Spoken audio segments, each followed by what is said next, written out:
Arsenal a finalisé la signature de Christian Nergard de Brentford, une nouvelle qui devrait ravir les supporters du club.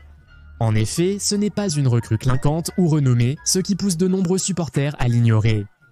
Cette opération d'Arsenal est vraiment excellente et vous découvrirez exactement pourquoi dans cette vidéo aujourd'hui.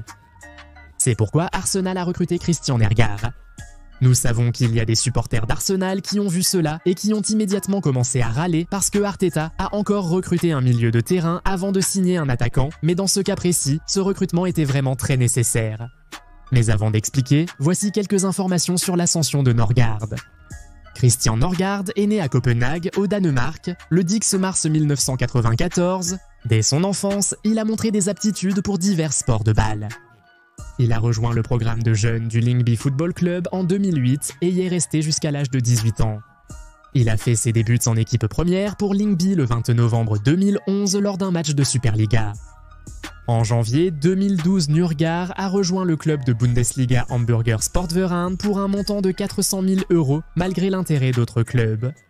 Il a signé un contrat de 3 ans et demi, mais a eu du mal à s'adapter et n'a fait aucune apparition en équipe première pour le club, bien qu'il ait joué 22 fois pour leur équipe réserve.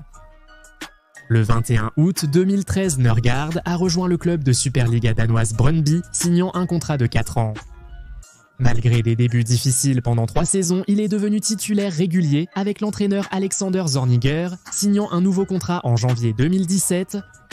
Il a été nommé joueur de l'année de Brøndby pour 2017 et a remporté la Coupe du Danemark lors de la saison 2017-2018. Au moment de son départ de Brøndby en juillet 2018, il avait disputé 145 matchs et marqué 11 buts, devenant une figure populaire du club. À l'été 2018, Norgard a rejoint le club italien de la Fiorentina.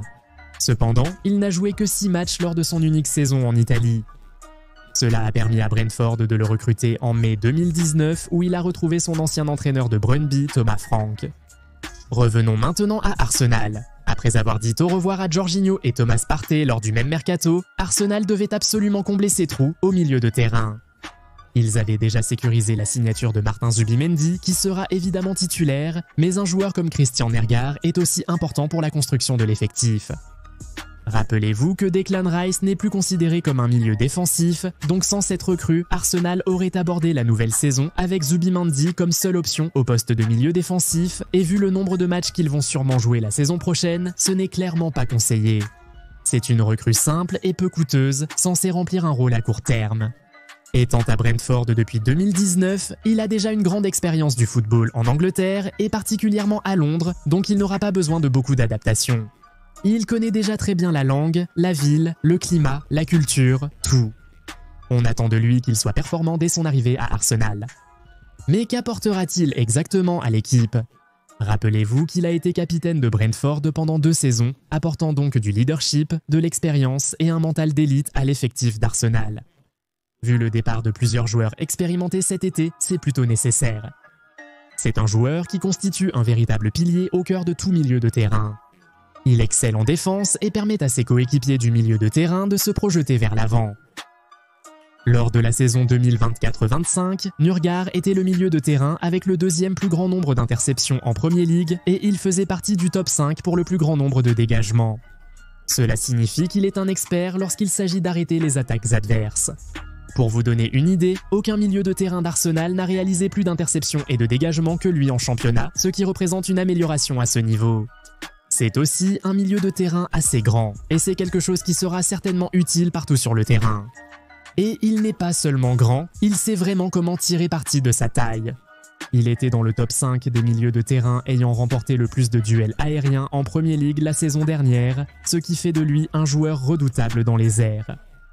Nous savons tous qu'Arsenal excelle sur coups de pied arrêtés, des coups francs au corner en passant par les touches. Avec des joueurs comme Rice, Saka et Odegaard capables d'envoyer des ballons dangereux dans la surface, une menace aérienne supplémentaire sera toujours appréciée. Norgard a marqué 6 buts pour Brentford la saison dernière, prouvant qu'il sait où se trouve le fond des filets.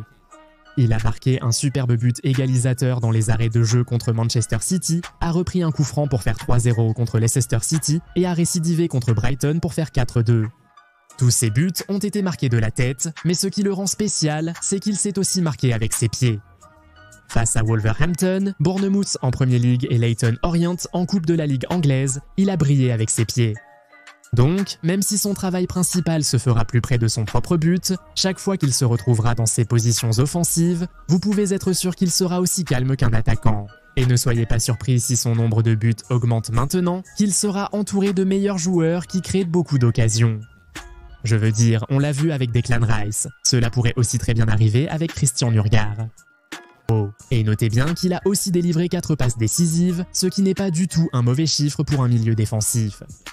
Pour vous donner un contexte, Caicedo, Tonali et Partey ont chacun délivré 2 passes décisives en Premier League cette saison, tandis que Gravenberch en a délivré 4 sans marquer de but. Nurgaard a réussi à obtenir ces statistiques impressionnantes en jouant pour Brentford. Sa domination aérienne sera cruciale pour aider Arsenal à défendre sur les coups de pied arrêtés. Les Gunners n'étaient étonnamment pas très bons pour défendre les centres dans leur propre surface lors de la saison 2024-25.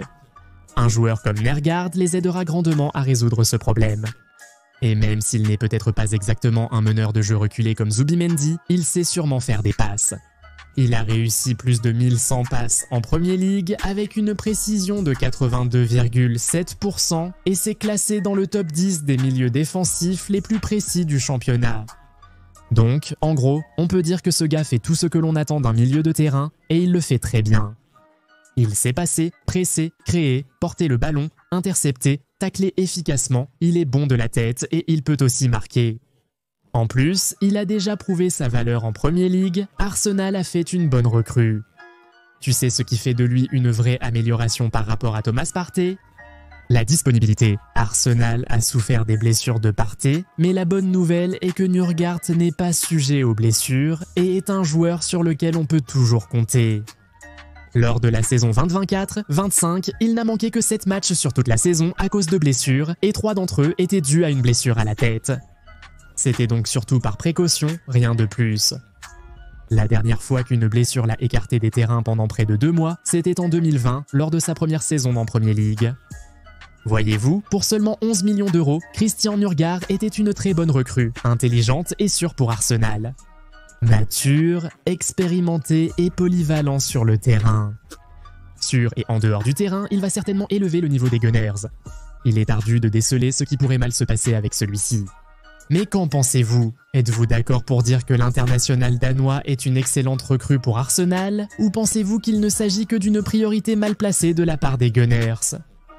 Partagez votre avis en commentaire. Si vous avez aimé la vidéo, laissez un pouce bleu et abonnez-vous. N'oubliez pas d'activer la cloche de notification pour ne rien manquer. À la prochaine vidéo, au revoir.